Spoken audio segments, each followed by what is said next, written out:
2 November 2025 रोजी LSD hall Ghatanji येथे भाजपा युवा मोर्चातर्फे संवाद व कार्यकारिणी बैठक आयोजित करण्यात आली। ही बैठक आमदार राजू तोडसाम, देवानंद पवार, भाजपा नेते व भाजपा युवा मोर्चाचे जिल्हा अध्यक्ष सूरज गुप्ता यांच्या प्रमुख उपस्थितीत संपन्न झाली। या बैठकीत नवनियुक्त भाजपा युवा मोर्चा जिल्हा अध्यक्ष सूरज गुप्ता यांनी घाटंजी तालुका व शहर भाजपा युवा मोर्चाचे सर्व मंडळ कार्यकारिणी व पदाधिकारी यांच्यासोबत संवाद साधला व आगामी स्थानिक स्वराज्य संस्थांच्या जिल्हा परिषद व नगर परिषद निवडणुकाबाबत मार्गदर्शन केले। या बैठकीचे आयोजन भाजपा युवा मोर्चा यवतमाळ जिल्हा महामंत्री विशाल कदम, भाजपा युवा मोर्चा यवतमाळ जिल्हा उपाध्यक्ष चेतन जाधव, भाजपा युवा मोर्चा घाटंजी तालुका अध्यक्ष महेश जाधव व भाजपा युवा मोर्चा घाटंजी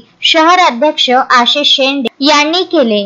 या बैठकीला प्रमुख उपस्थिती म्हणून मेहबूब मस्तान शेख, कादिर शेख डहाके, मुजम्मिल पटेल, विजय बैस, गजानन ढवळे, राम खांडरे, प्रिया शिंदे आदी पदाधिकारी व कार्यकर्ते मोठ्या संख्येने उपस्थित होते। नितीन कुरमेरकर, विदर्भ न्यूज, घाटंजी।